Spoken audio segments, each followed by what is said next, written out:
रूहानी ताकतें हमारे आस पास हमेशा मंडराती रहती हैं। उनकी एक अलग ही दुनिया होती है जो वास्तविकता में तो दिखाई नहीं देती, लेकिन कुछ घटनाओं से महसूस जरूर होने लगती है।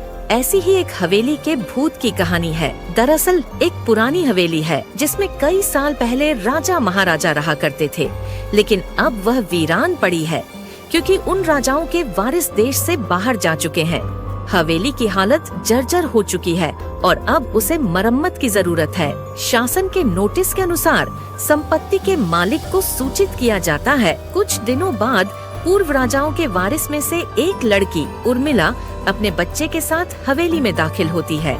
उर्मिला उस जमाने के राजा की पोती है। उसके पति की कार एक्सीडेंट में मौत हो चुकी थी और अब वह विधवा है। उसका 8 साल का बेटा भी उसके साथ हवेली आया है। हवेली बहुत विशाल है, इसलिए साफ सफाई के लिए कई मजदूर बुलाए गए हैं, लेकिन किसी को नहीं पता कि हवेली के कोने कोने में कितने खूनी रहस्य छुपे हुए हैं।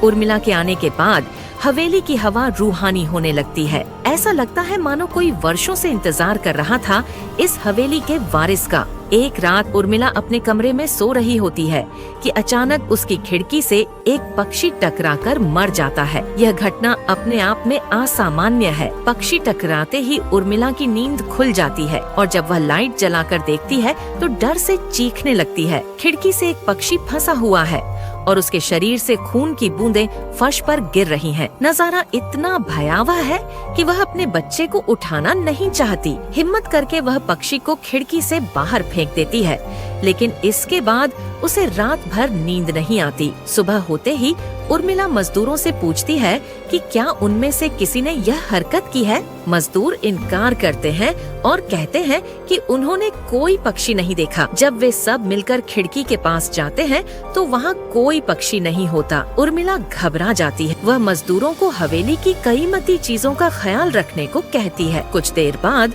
उर्मिला अपने बच्चे के साथ टीवी देख रही होती है कि अचानक हवेली की छत से एक मजदूर नीचे गिरता है। उर्मिला भागकर नीचे आती है और देखती है कि मजदूर की लाश पड़ी है। लोगों के जवाब अलग अलग होते हैं।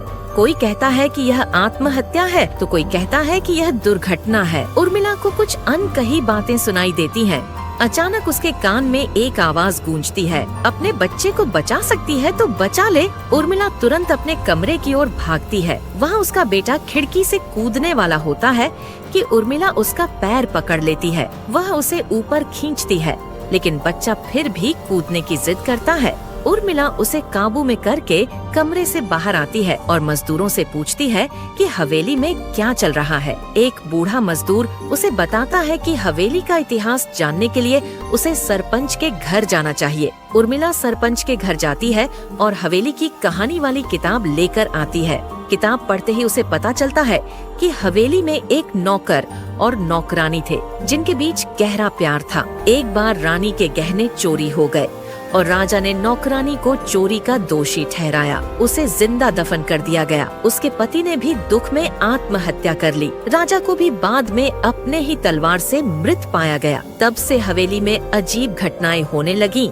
और इसे बंद कर दिया गया। उर्मिला हवेली का रहस्य जानकर वहाँ से भागना चाहती है। वह रात में ही कार लेकर एयरपोर्ट के लिए निकल जाती है। रास्ते में उसकी कार का एक्सीडेंट हो जाता है, लेकिन वह और उसका बेटा बच जाते हैं। सुनसान सड़क पर भागते हुए उसे एक कार दिखाई देती है। वह कार रोकने के लिए सड़क के बीच में खड़ी हो जाती है। कार रुकती है और उसमें से एक पुलिस ऑफिसर निकलता है। उर्मिला उसे सारी बात बताती है। पुलिस ऑफिसर उन्हें अपनी गाड़ी में बैठा लेता है। रास्ते में एक बूढ़ा आदमी सड़क पर गिर जाता है। पुलिस ऑफिसर उसे गाड़ी में बैठा लेता है, लेकिन अचानक बूढ़े का हाथ ऑफिसर की गर्दन पर पहुंच जाता है। ऑफिसर छटपटाने लगता है और गाड़ी रोक देता है। वह अपनी गन निकालकर बूढ़े पर गोली चलाता है, लेकिन बूढ़े को कुछ नहीं होता। उर्मिला और ऑफिसर समझ जाते हैं कि यह कोई भूत है। वे तुरंत गाड़ी से बाहर निकलकर भागने लगते हैं। भागते भागते वे एयरपोर्ट पहुंच जाते हैं। उर्मिला और उसका बेटा सुरक्षित हो जाते हैं, लेकिन हवेली में भूतिया ताकतों का आधिपत्य अभी भी बना हुआ है। कहानी का अंत यहाँ होता है, लेकिन एक ट्विस्ट के साथ। जब उर्मिला एयरपोर्ट पहुँचती है तो वह देखती है कि उसके बेटे की जेब में हवेली की एक पुरानी चाबी है। चाबी पर एक नंबर लिखा है जो हवेली के एक गुप्त कमरे का संकेत देता है। उर्मिला को एहसास होता है कि हवेली का रहस्य अभी पूरी तरह से खुला नहीं है और वहाँ कुछ और भी है जो इंतजार कर रहा है